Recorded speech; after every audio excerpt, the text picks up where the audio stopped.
El minut lliure ara de Sílvia, el teu primer minut de tertuliana. A què vas a dedicar-lo? Vaig a dedicar-lo a les persones que van apostar per un canvi. Vinga, doncs endavant, Sílvia.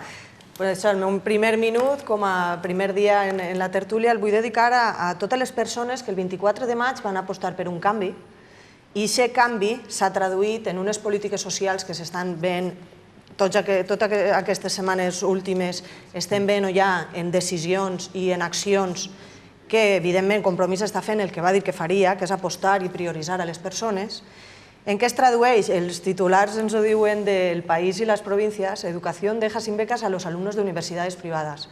El titular podia haver sigut un altre, podia haver sigut que s'incrementa un 23 milions d'euros en beques, un 40% més del que n'hi havia. Evidentment, Marçà està donant la volta al sistema educatiu, per suposat. Vull dir, venim de 10 anys d'una aposta per l'educació privada i anava a abocar l'educació pública a una educació privada i concertada. El que està fent Marçà és donar prioritat a les persones que ho necessiten, augmentant les beques, o se me queda curt, Mònica Oltra la setmana que ve anirà a Grècia, o sigui, una crisi gravíssima de refugiats, vull dir, polítiques per a les persones gràcies a les persones que han apostat per un canvi.